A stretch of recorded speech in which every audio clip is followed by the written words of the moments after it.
चलिए भाई लोग, हम लोग अब लेवल चैप्टर 3 अपना शुरू करते हैं। देखते हैं उसको क्या हुआ होश आने पे।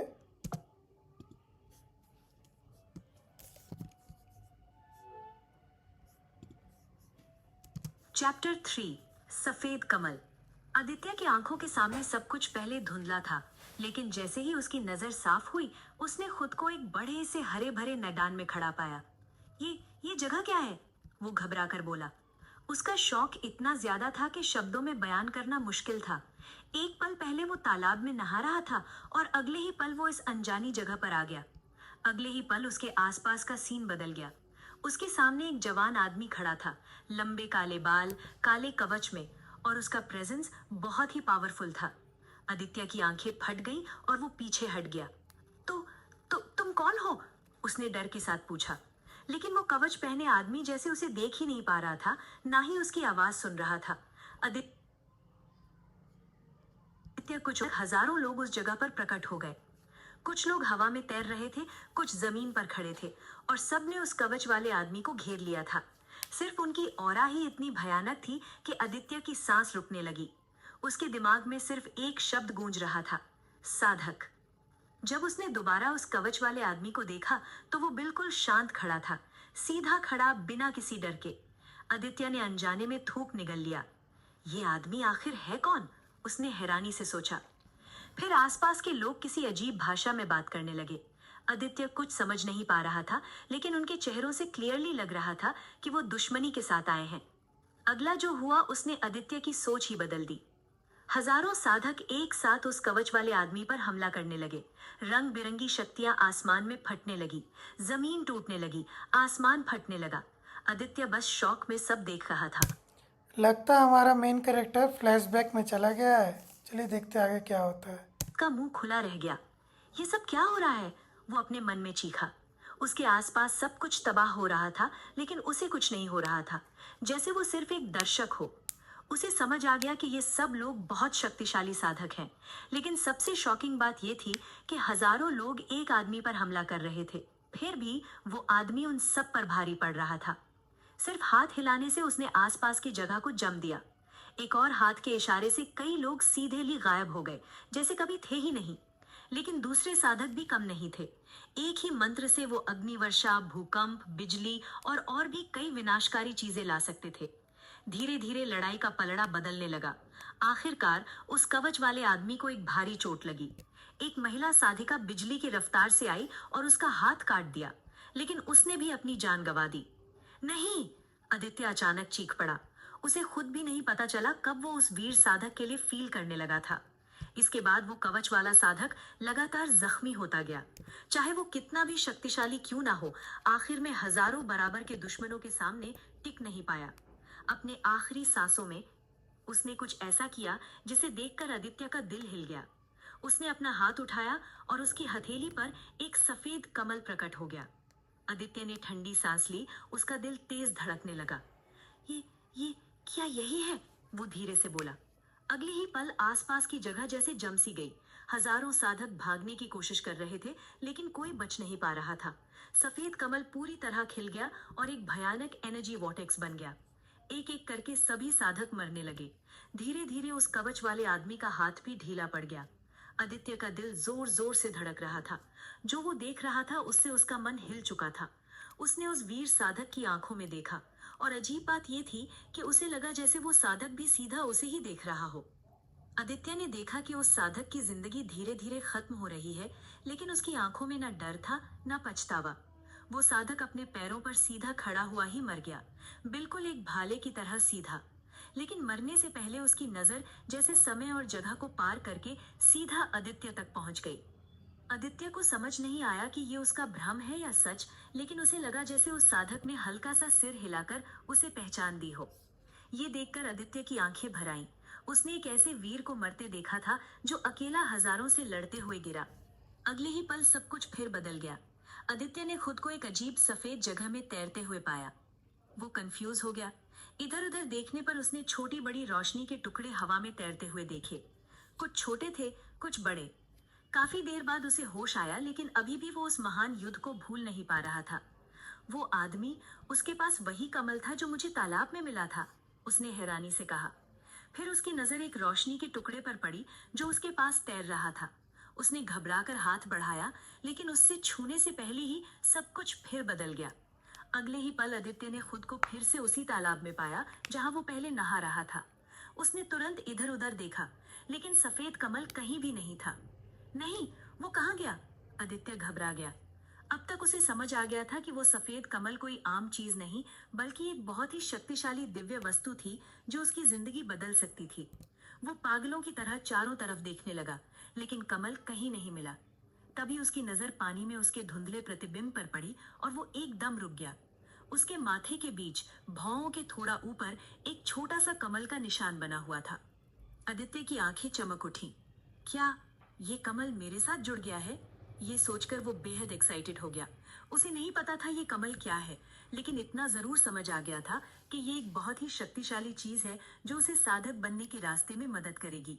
धीरे धीरे उसके देखते ही देखते वो कमल का निशान उसकी स्किन में समा गया और गायब हो गया। अपने आप को संभालते हुए आदित्य तालाब के किनारे आया। उसने अपना शरीर सुखाया और नए कपड़े पहने, एक नीला कुर्ता और सफेद पाजामा। वो बिना ध्यान के आगे बढ़ने लगा, जहां लोग आग के पास खाना कमल ये कमल वो, लगता है कि अब कमल का पावर दिखेगा आगे। बांट रहे थे। तभी अचानक उसके कानों में एक मजाक उड़ाने वाली आवाज आई। ओह, देखो कौन आया है, गांव का योद्धा। आदित्य की आंखें सिकुड़ गईं। उसने अपनी मुट्ठियां कस लीं। उसने गुस्से से उस आवाज की तरफ देखा। ये फिर आ गया। चैप्टर 4, जबरदस्ती। एक जवान लड़का जिसके बाल सुनहरे थे और उम्र आदित्य के आसपास ही लग रही थी, धीरे धीरे जंगल के उस खुले मैदान की तरफ आगे बढ़ा।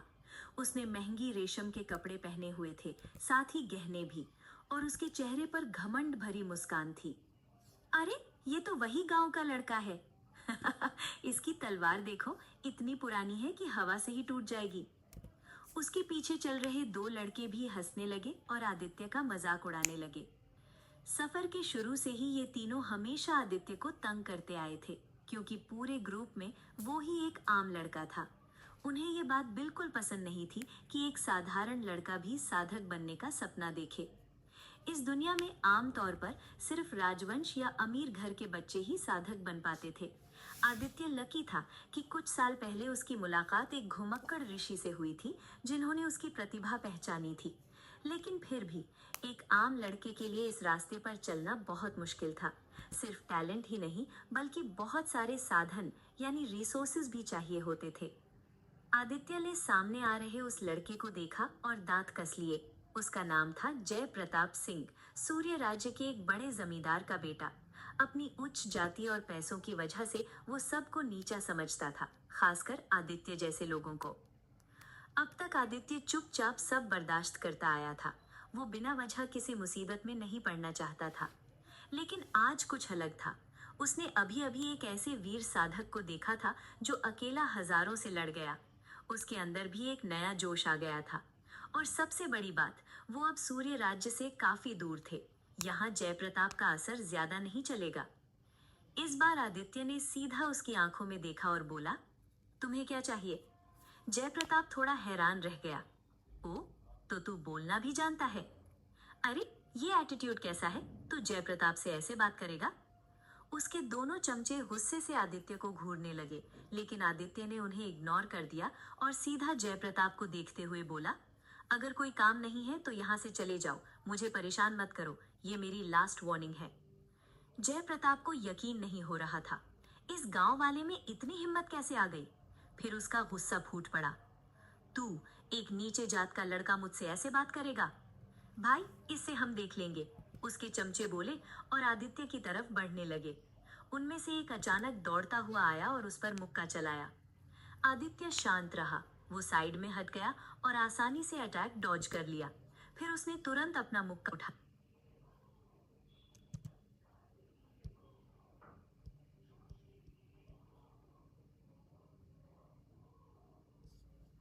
उसके चेहरे पर पैर रखकर उसे बेहोश कर दिया, चेहरे पर मारा। लड़का जयप्रताप को देखते हुए बोला, अगर कोई काम नहीं है तो यहाँ से चले जाओ, मुझे परेशान मत करो, ये मेरी लास्ट वार्निंग है। जयप्रताप को यकीन नहीं हो रहा था। इस गांव वाले में इतनी हिम्मत कैसे आ गई? फिर उसका गुस्सा फूट पड़ा। तू, एक नीचे जात का लड़का मुझसे ऐसे बात करेगा? भाई, इससे हम देख लेंगे, उसके चमचे बोले और आदित्य की तरफ बढ़ने लगे। उनमें से एक अचानक दौड़ता हुआ आया और उस पर मुक्का चलाया। आदित्य शांत रहा। वो साइड में हट गया और आसानी से अटैक डॉज कर लिया। फिर उसने तुरंत अपना मुक्का उठाया और सीधा उस लड़के के चेहरे पर मारा। लड़का बिल्कुल तैयार नहीं था। उसने कभी सोचा भी नहीं था कि आदित्य पलटकर अटैक करेगा। मुक्का सीधा उसकी नाक पर लगा। वो चीखता हुआ जमीन पर गिर गया। आह, मेरी नाक टूट गई। वो गुस्से से आदित्य को गाली देने ही वाला था। बैम! आदित्य ने उसके चेहरे पर पैर रखकर उसे बेहोश कर दिया। दूसरा लड़का जो आगे बढ़ रहा था वहीं रुक गया। उसके चेहरे पर शौक साफ दिख रहा था। जयप्रताप भी एक पल के लिए चुप हो गया। आदित्य ने हल्का सा मुस्कुराते हुए कहा, आओ, रुक क्यों गए? उसे पहली बार किसी बुली को मारकर अंदर से बहुत अच्छा लग रहा था। हाँ, दूसरा लड़का इतना डर गया कि ठीक से बोल भी नहीं पाया। आखिर में बिना कुछ कहे वो सीधा मुड़कर भाग गया, जैसे जान बचाकर निकल रहा हो। अरे डरपोक, वापस आ! जयप्रताप जोर से चिल्लाया, लेकिन वो और तेज भाग गया। साला निकम्मा! जयप्रताप ने गुस्से में गाली दी। तभी उसकी नजर आदित्य पर पड़ी, जो जमीन पर पड़े बेहोश लड़के के पास झुककर उसका पैसों का पाउच उठा रहा था। अरे चोर, क्या कर रहा है तू? रुक गया! आदित्य ने पाउच खोला और अंदर झांका। अंदर इतने सारे सोने के सिक्के देखकर वो हैरान रह गया। इतना पैसा तो उसने अपने गांव में कभी नहीं देखा था। फिर उसने सीधा जयप्रताप की तरफ देखा और बोला, अपना पैसा भी दे दो। तू? उसके गुस्से की हद नहीं रही। ये गांव का लड़का मुझे लूटने की हिम्मत कर रहा है। उसका गुस्सा और बढ़ गया। गुस्से से पागल होकर वो आदित्य की तरफ दौड़ पड़ा। साले, तेरी हिम्मत कैसे हुई? बैम! आदित्य ने एक ही मुक्के में उसे बेहोश कर दिया। फिर वो झुककर जयप्रताप का पाउच उठाया। ये पाउच महंगे रेशम का बना था और पहले वाले से काफी ज्यादा भारी था। उसका वेट महसूस करके आदित्य मुस्कुराया। इसे मेरी तरफ से फाइन समझ लो, इतने दिन से तंग करने का। वो खड़ा हुआ और हंसते हुए कैंप फायर की तरफ चल दिया। इतने दिन से जो पैसे की टेंशन उसे परेशान कर रही थी, वो आज एक ही दिन में खत्म हो गई थी। नेचुरली उसका मूड काफी अच्छा था। और वैसे भी उसे जयप्रताप से डर नहीं था। सूर्य राज्य अब काफी दूर था और यहाँ उसका कोई असर नहीं चलने वाला था। ऊपर से जो योद्धा उनकी सुरक्षा कर रहे थे, वो बच्चों के झगड़े में इंटरफेयर नहीं करते थे। आदित्य खाना बांटने वाली जगह पर गया, लाइन में खड़ा हुआ और शांति से अपनी बारी का इंतजार करने लगा। कुछ देर बाद उसे खाना मिला, रोटी और गरम शोरबा। वो थोड़ा दूर जाकर घास पर बैठ गया और खाना खाने लगा। खाते वक्त उसका दिमाग फिर उस अजीब सीन की तरफ चला गया। वो महान युद्ध और वो सफेद अजीब जगह। उसने अनजाने में अपने माथे को छुआ, जहां कमल का निशान गायब हो गया था। वो जगह आखिर थी क्या? उसने सोचा। उसे वो रोशनी के टुकड़े याद आ रहे थे जो हवा में तैर रहे थे। मैं वहां दोबारा कैसे जा सकता हूँ? वो सोचते सोचते अपने खाना खत्म कर गया। फिर वो घास पर लेट गया और आसमान के अनेक तारे देखने लगा। उसके दिमाग में बार बार वो कवच वाला वीर साधक याद आ रहा था। उसकी आंखों में एक इच्छा थी, काश मैं भी कभी उस जैसा बन पाऊं। धीरे धीरे ये सोचते हुए आदित्य गहरी नींद में चला गया। कैंप फायर के पास खड़ी बैलगाड़ी के अंदर एक आदमी ऑलिव रंग का चोगा पहने बैठा था और एक पुरानी किताब पढ़ रहा था। अचानक उसने अपना सिर उठाया और उसकी तीखी नीली आंखें सीधा आदित्य पर सोए हुए टिक गईं। फिर उसकी नजर आदित्य के पास रखे भरे हुए पैसों के पाउच पर गई। अगले ही पल उसने जंगल के उस हिस्से को देखा जहां दो लड़के बेहोश पड़े थे। उस आदमी की आंखें थोड़ी सी सिकुड़ गईं, लेकिन आखिर में उसने सिर्फ हल्की सी सांस ली और धीरे से अपना सिर हिला दिया। बाकी नेक्स्ट चैप्टर कल मिलेगा। Thanks for watching.